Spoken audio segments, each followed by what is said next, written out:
अभी हम चर्चा करेंगे आपसे मेटाबॉलिक सिंड्रोम के ऊपर।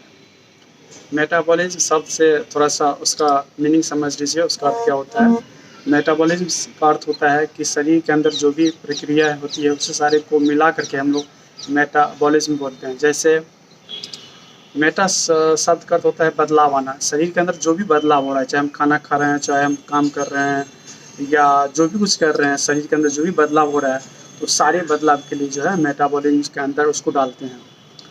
तो उसमें दो तरह का चीज़ होता है कि हम जो कोई चीज़ खाते हैं तो उसके अंदर उस खाने से हमारे शरीर के अंदर कोई चीज़ बनता है, तो बनना कोई चीज़ टूटता भी है। जैसे कोई चीज़ टूट करके हमारी एनर्जी पैदा होता है, ऊर्जा पैदा होती है। इस ऊर्जा से हम सारे काम करें, सभी हम आपसे बात कर रहे हैं या आप हमारे वीडियो देख रहे हैं। तो ये जो सारी प्रक्रिया है शरीर के अंदर हो रही है, उस पूरी प्रक्रिया को बोलते हैं मेटाबॉलिज्म, यानी बदलाव। पूरी तरह से बदलाव को मेटाबॉलिज्म के अंदर डालते हैं। इस बदलाव में क्या गड़बड़ी होता है कि हम मेटाबॉलिक सिंड्रोम के शिकार हो जाते हैं। सबसे पहले आपको बता दें, मेटाबॉलिक सिंड्रोम का शिकार जो है इंडिया में बहुत ही ज़्यादा हो रहा है, बहुत ही ज़्यादा। यानी अगर लगभग मान लें कि आधा पॉपुलेशन अगर इसका शिकार है तो आप कहीं न कहीं सही निकल जाते हैं। तो मेटाबॉलिक सिंड्रोम का सबसे जो मुख्य लक्षण क्या-क्या है और आगे जाकर उसे क्या दिक्कत होता है, उसके बारे में थोड़ा सा संक्षिप्त में चर्चा कर ले कि अगर किसी को मेटाबॉलिक सिंड्रोम है तो आने वाले समय उसे डायबिटीज़ यानी मधुमेह की होने की संभावना बहुत ज़्यादा बढ़ जाती है।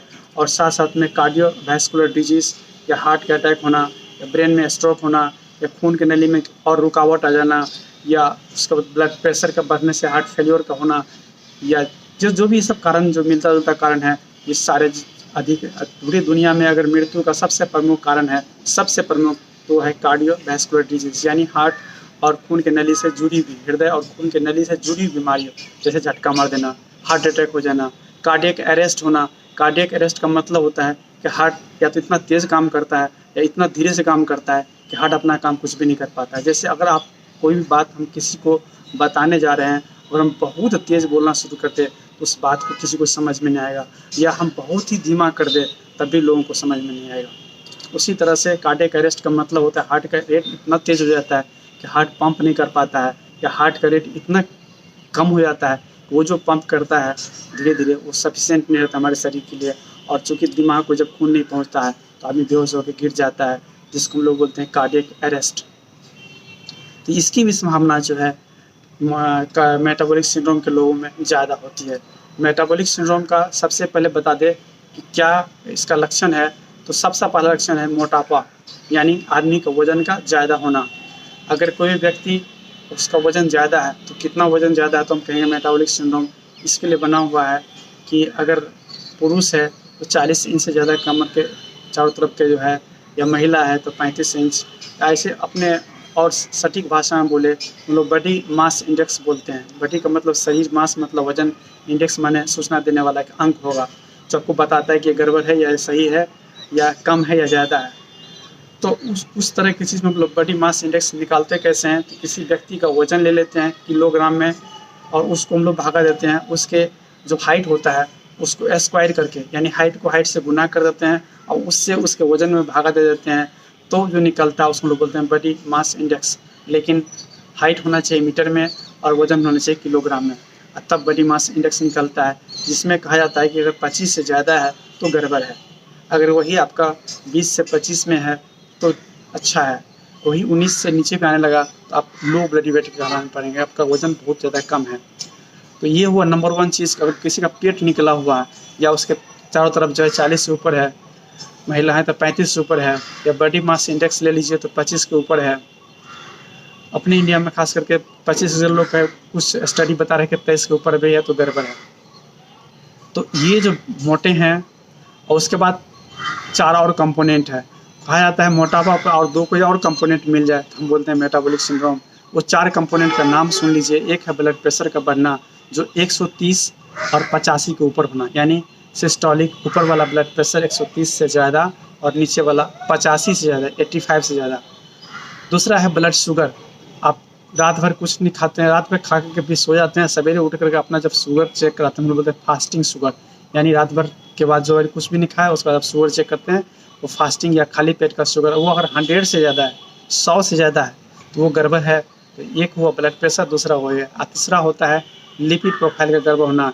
लिपिड प्रोफाइल में हम लोग 2 चीज़ लेते हैं, एक होता है ट्राइग्लिसराइड यानी टीजी, शॉर्ट फॉर्म में बोलते हैं उसे। ट्राइग्लिसराइड यानी तेल, चर्बी, उसका मात्रा 150 से ज़्यादा होना। और एचडीएल कोलेस्ट्रॉल, ये कोलेस्ट्रॉल लाभदायक कोलेस्ट्रॉल होता है, अच्छा कोलेस्ट्रॉल होता है, जो हमारे शरीर के लिए बेहतरी के लिए होता है, यानी हमको बीमारियों से बचाने वाला कोलेस्ट्रॉल। एचडीएल उसकी मात्रा 40 से कम होना। तो 5 चीज़ में, एक मोटापा, ब्लड प्रेशर, ब्लड शुगर और ट्राइग्लिसराइड का ज़्यादा होना और एचडीएल कोलेस्ट्रॉल का कम होना, ये कंपोनेंट है मेटाबॉलिक सिंड्रोम में। इसमें कोई भी 3 कंपोनेंट अगर आपके साथ है तो आप मेटाबॉलिक सिंड्रोम के शिकार है। आने वाले समय में आपको हृदय बीमारी, हृदय की नली से जुड़ी बीमारी या डायबिटीज़ होने की संभावना बहुत ज़्यादा होता है और इससे बचना बहुत ज़रूरी होता है। और दोनों का सिंपल उपाय है कि हम अपने भोजन को सही कर लें और अब शारीरिक एक्सरसाइज जो होता है, परिश्रम होता है, उसको थोड़ा बढ़ा लें। अक्सर भोजन को सही कैसे किया जाता है, जो भी भोजन कीजिए आप देख लीजिए आपका शारीरिक परिश्रम जितना है उसी के हिसाब से भोजन कीजिए, जिससे कि आपका वजन एक लिमिट से बढ़े नहीं, यानी बॉडी मास इंडेक्स जो है 20 से लेकर 25 के बीच में ही रहे। ये बहुत महत्वपूर्ण है। आपका भोजन आपके जीवन को बहुत अच्छा दिशा देता है। खाने के समय में इसका याद रखिए, अगर खाना सही खाते हैं तो जीवन सही होगा। दूसरा है एक्सरसाइज। आपको कहीं ना कहीं शरीर को 30 मिनट कम से कम एक एक्सरसाइज, जिसमें बोलते हैं मीडियम लेवल की एक्सरसाइज होना ही चाहिए, जिससे कि शरीर का स्वास्थ्य बेहतर बना रहेगा। डाइट जब कभी खाते हैं हमें पूरे पेट भर खाना नहीं खाना चाहिए। अपने खाने की इच्छा का 80% ही अगर हम खा लें और ऐसा खाने का आदत डाल लें तो हमारे जीवन में बहुत बड़ा बदलाव आएगा और हमारे जीवन में बीमारियों की संभावना भी घट जाएगी। ख़त्म तो हो नहीं सकती लेकिन घट जाएगी। अच्छे उम्र जी पाएंगे। जब अच्छा स्वास्थ्य होगा तो जो भी काम करेंगे उसमें आप अच्छा कर पाएंगे। तो मेटाबॉलिक सिंड्रोम का सबसे बड़ा कंसेप्ट हुआ कि आपका खाना, आपका एक्सरसाइज न करने की प्रवृत्ति, ये आपका मेन कारण है। और इसको बदलने के लिए आपके जीवन में सोचने के तौर तरीके, खाने के तौर तरीके, रहने के तौर तरीके, चलने के तौर तरीके, सब पे ध्यान देना होगा कि आप उतना चल रहे हैं जितना ज़रूरी है, आप उतना ही खा रहे हैं जितना ज़रूरी है। अगर आप ज़्यादा खा रहे हैं तो कहीं ना कहीं आप अपने शरीर के स्वास्थ्य का दुश्मन खुद ही बन रहे हैं। तो खाने वक्त इस बात का ध्यान रखना चाहिए कि हम अपना दुश्मन बन रहे हैं कि अपना दोस्त के रूप में ही खा रहे हैं। तो अपना दोस्त के रूप में खाइए, दुश्मन के रूप में खाइए, ये सबसे पहला सुझाव है। दूसरा सुझाव है कि आप एक्सरसाइज कीजिए, कम से कम 30 मिनट रोज़ एक्सरसाइज कीजिए। उसके साथ में ध्यान, प्राणायाम, व्यायाम जो भी आप अलग अलग करते हैं सब सही बात है, लेकिन हम कहेंगे जब तक दिमाग इस बात को सुन करके बदलाव नहीं लाएगा तब तक आपके जीवन में बदलाव नहीं आएगा। इसलिए जो बात सुन रहे हैं उसको बार बार, जब तक दिमाग को बार बार बोले, जब तक दिमाग को अपने खाने के समय में इस बात की याद नहीं रहे कि हम अपने दोस्त के रूप में खा रहे हैं या अपने दुश्मन के रूप में खा रहे हैं। खाना जब खा रहे हैं तो हमें देखना होगा कि हम 100% पूरा पेट भर खा रहे हैं कि 80% खा रहे हैं। 80% ही खाना है। पेट अगर नहीं मानता है तो खाने से पहले पानी पी कर उसको भर देना है, ताकि 80% पे जा कर के ही हमारा मन जो है जवाब दे दे कि अब नहीं खाना है। या अगर आप कर सकते हैं तो 80% खाइए, बाद में उठ जाइए। इस आदत को अगर डाल लेते हैं तो आने वाले समय में मेटाबॉलिक सिंड्रोम नहीं होगा। मेटाबॉलिक सिंड्रोम नहीं होगा तो डायबिटीज़ भी नहीं ज़्यादा सामना घट जाएगा, ब्लड प्रेशर का सामना घट जाएगा और कार्डियोवैस्कुलर डिजीज, हार्ट अटैक या स्ट्रोक होना, झटका, पैरालिसिस, बुढ़ापे में जो लोग अक्सर मरते हैं उसका भी बचने की संभावना बढ़ जाती है। और दुनिया में सबसे ज़्यादा मृत्यु का कारण कार्डियोवैस्कुलर डिजीज ही है। इसलिए हर आदमी को इस पर ध्यान देना चाहिए। धन्यवाद।